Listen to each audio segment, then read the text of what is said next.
Hoje, segunda-feira, dia 22 de setembro de 2014, eu tenho o prazer de entrevistar aqui na redação do Conversa Fiada o professor Gilberto Bercovitch.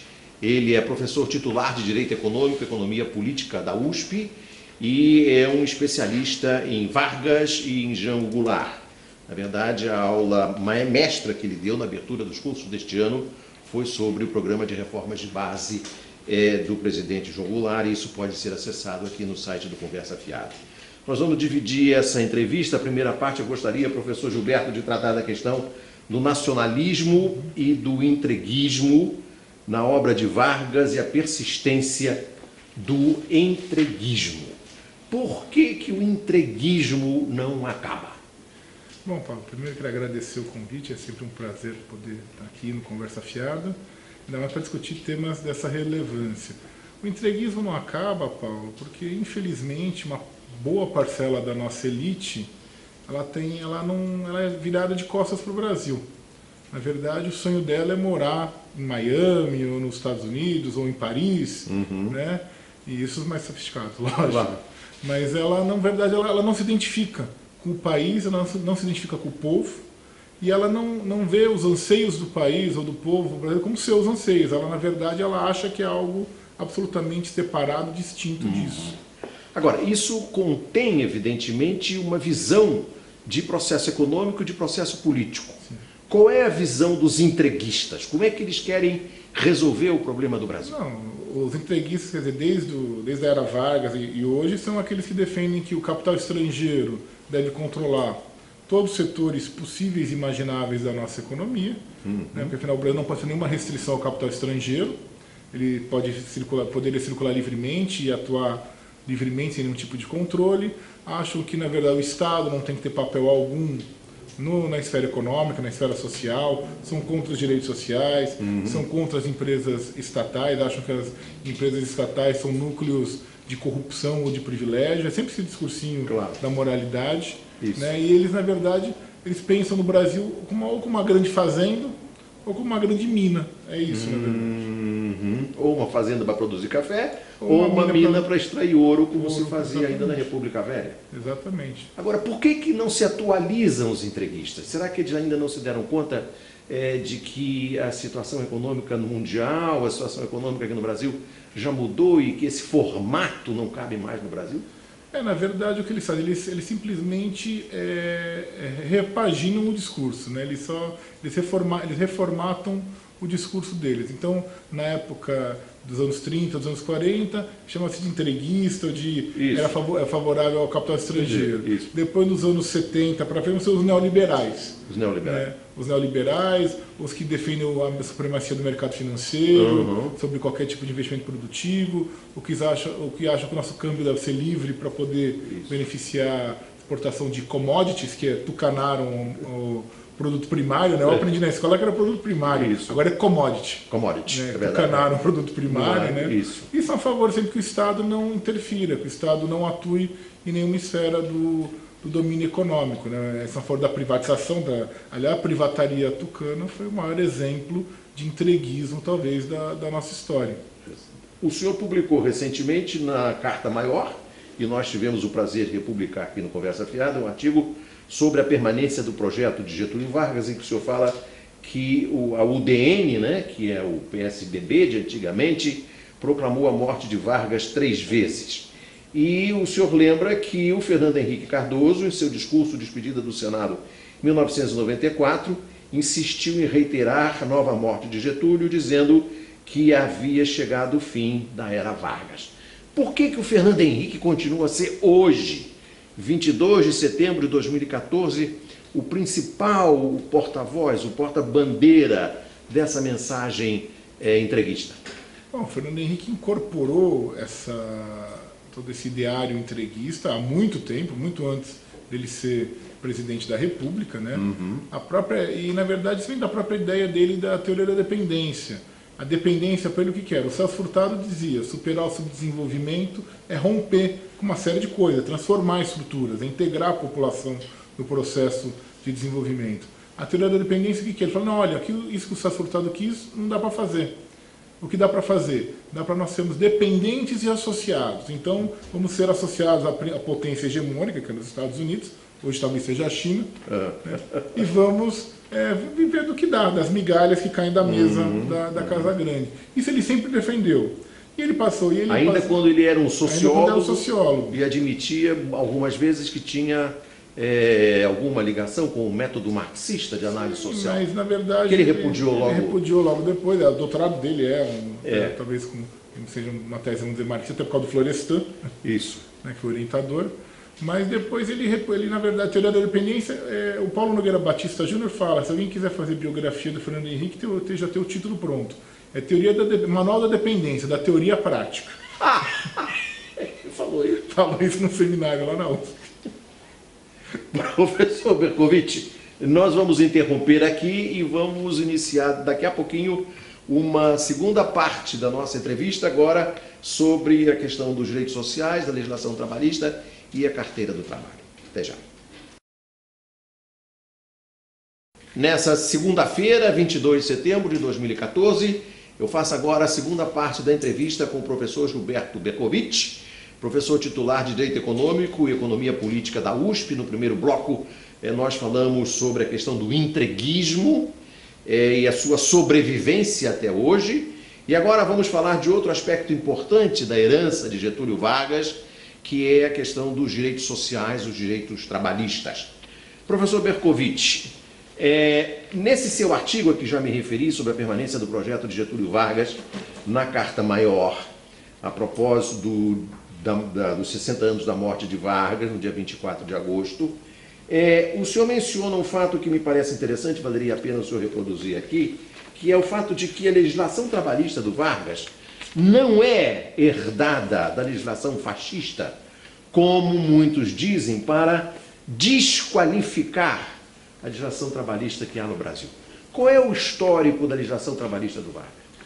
Isso mesmo, Paulo. Os críticos à legislação trabalhista, desde o primeiro momento, vão afirmar que ela é uma cópia da Carta del Lavoro do Mussolini, que era de 1927. Lógico que o corporativismo do Mussolini teve influência nos anos 30 aqui, como teve influência no mundo inteiro.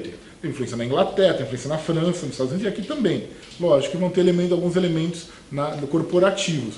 Só que a base, a preocupação do Getúlio e do grupo político dele com a questão do trabalho vem, na verdade, do positivismo do Auguste Comte. Sim. Quer dizer, o Comte, na França, século XIX, um dos grandes defensores da sociedade industrial, mas ao mesmo tempo ele não negava que a sociedade industrial trazia um problema, que era a exploração do trabalho. Certo. Então isso tinha que ser resolvido, e o Estado seria o intermediário entre o capital e o trabalho para poder solucionar os conflitos que existiam e melhorar as condições de vida dos trabalhadores. Sim. Essa ideia, essa ideologia do sistema positivista do Comte chega aqui no século XIX e no Rio Grande do Sul, particularmente, ela vai ser muito forte. Desde o Júlio de Castilhos, sim, que é o fundador do Partido Republicano Rio-Grandense, é o primeiro governador da República, assim que é proclamada a República, o primeiro governador do Rio Grande do Sul no período republicano, chama presidente, né, do Estado. Isso. Na época, né? Partido do Getúlio? Que é o Partido do Getúlio, que é o Partido Republicano Rio-Grandense. Ele, o Borges de Medeiros, que é o seu sucessor. Isso. Quer dizer, e a Constituição do Rio Grande do Sul, ela divergia das outras, porque ela é uma Constituição inspirada nos ideários do Comte. Que estão lá, inclusive, na nossa bandeira, né? Ordem e Progresso. Ordem e Progresso. São dos lemas do positivismo. E a ideia, dessa ideia de preocupação com as condições do trabalho, e que tem que ter um intermediário entre o capital e o trabalho, que vai ser o trabalho, o Getúlio ele traz da formação dele no Rio Grande do Sul. De contista e de castilhista. E quando ele assume o poder em 30, na verdade ele está levando para o governo federal, para o país, para o governo nacional, essa ideologia. E por que a questão da legislação trabalhista hoje no Brasil ainda continua sob suspeita, sob crítica, e há sempre agora, inclusive nessa eleição de 2014, a proposta de se flexibilizar a legislação trabalhista? Por quê? Porque todo um setor da economia brasileira, determinado setor empresarial ou patronal, que até hoje não aceitou a legislação trabalhista, que acha que os direitos trabalhistas são um custo, são um privilégio. Então, quando a gente escuta falar custo Brasil, são os custos dos direitos, quer dizer, na verdade, mas não é custo. Na verdade, você está garantindo direitos fundamentais dos trabalhadores. E tem toda uma parcela dessa elite, vamos dizer, que não aceitou até hoje os direitos trabalhistas. Até porque, né, Paulo, nós vivemos num país escravocrata, né? Sim. Então, o sujeito estava acostumado com um trabalhador que não precisava remunerar. É uma mão de obra que, na verdade, era uma coisa, não era tratado como ser humano. Né? Então, na verdade, toda a disputa sobre a regulação do trabalho é uma disputa também de ampliação de direitos e de inserção dessas pessoas no sistema político e no sistema econômico. É por isso que eu acho que o Vanderlei Guilherme dos Santos, que fala da chamada cidadania regulada, e ele fala que a carteira de trabalho era mais importante que o título de eleitor, como símbolo da cidadania. Entendi. Porque era mostrar assim, a pessoa tinha direitos. E essa consciência, independentemente do tipo de direito que foi concedido, se foram suficientes, não foram suficientes, deviam ser mais ou não deviam ser mais, o que é importante é que com a questão da legislação do trabalho feita a partir dos anos 30, que a CLT, o nome diz, é Consolidação das Leis do Trabalho. Já havia leis? Já havia desde o início dos anos 30. Né? A CLT de que ano é? 43. 43. De 43. Mas a primeira regulação do trabalho vem logo no comecinho da Revolução de 30? No comecinho. Logo, a Revolução de Outubro, então passa em novembro, começo de 31 já tem as primeiras leis trabalhistas. E, inclusive, quem é engraçado até, na exposição de motivos dos decretos, que eram decretos com força de lei, né, que era o governo provisório. O então ministro do Trabalho, que era o Lindolfo Collor, né, ele cita autores franceses. Cita Leon Digui, que é um autor do direito francês, que tinha tese sobre sindicalismo. Além da questão do direito, ele é famoso hoje no direito administrativo até hoje, que período de serviço público. Lindolfo Collor, que é tio-avô do Fernando. Que é avô do Fernando. Fernando Collor. Ele citava autores franceses, ele não falava nada do Mussolini. Nada do Mussolini. Vai ter elemento da questão corporativa na organização dos sindicatos, mas isso posteriormente não se Agora, professor, vamos tentar chegar um pouco aqui a 2014, nessa questão da flexibilização das leis trabalhistas. Mas com a globalização, por exemplo, hoje se sabe que a China paga salários que são muito baixos, salários de quase escravidão. E quando os salários começam a subir na China, sabe-se que a China migra algumas fábricas para a África, para a Etiópia, por exemplo, e começa a produzir lá a salários ainda mais baixos. Como é que o Brasil pode enfrentar isso com essa legislação que garante, entre aspas, tantos direitos? Então, Paulo, na verdade são duas questões distintas. A primeira, que quando se dá essa legislação elaborada, qual que é a principal contribuição que ela dá? Ela gera consciência de direitos. Isso é importante. Quer dizer, todo trabalhador sabe que tem direitos. Que o patrão tem deveres e direitos, e ele também tem direitos e deveres. Claro. Todo empregado sabe isso, todo cidadão sabe isso. Isso é importante, saber que você tem direitos. Claro. Isso você não consegue tirar, meu país. É por isso que toda vez que se tenta mexer na CLT pelos mais variados argumentos, porque gera custo, porque na competição internacional meu produto é mais caro, o chamado custo Brasil, e assim por diante, você não consegue mexer na CLT. Por quê? Porque mexer na CLT é sempre para retirar direitos, não para ampliar direitos. Né? Por isso, quando se fala vamos flexibilizar a legislação trabalhista, só pode ser para prejudicar o trabalhador. Aí vem toda essa discussão sobre terceirização, precarização e assim por diante. E a questão que, além da questão da consciência de direitos, tem uma outra questão também, que é o que pode acontecer na China, pode acontecer isso aqui também. Quer dizer, a mão de obra é mais barata, mas a partir do momento que as pessoas vão melhorando de vida... Através da educação através da educação também, elas vão tendo consciência também que tem direitos. Claro. E você não consegue mais montar um sistema de exploração da mão de obra que não garanta direitos, como é na Europa, como nos Estados Unidos. E no dia que sair da China, vai para a Etiópia. E também vão ter consciência dos direitos, isso é inevitável na humanidade, não tem como impedir. Vão poder fugir para Marte, talvez, ou para a Lua. Não, lá vai ser possível fazer um choque de gestão. Talvez seja. Essa outra expressão que, por exemplo, os tucanos gostam muito de usar, né?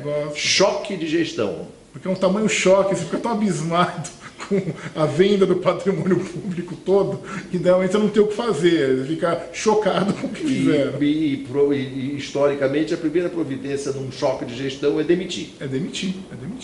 Quer dizer, e a partir do momento que você demite, você afeta toda a atividade econômica, aquela pessoa deixa de consumir, traz toda uma série de problemas para sua casa, de possibilidade de cair de nível de vida, de passar necessidade, de preocupações.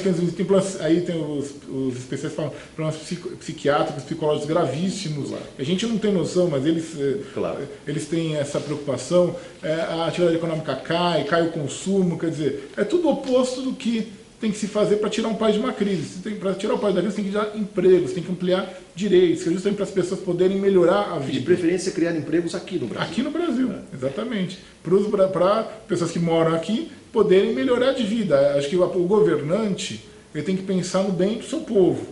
Agora, se o governante pensa simplesmente nos financiadores internacionais, nos grandes grupos econômicos internacionais, nas agências de risco, ou no que os ditos órgãos multilaterais vão dizer, ele não está governando. Na verdade, ele é um mero preposto. Professor Gilberto Bercovitch, muito obrigado. Foi um grande prazer. Eu que agradeço, Paulo. Obrigado.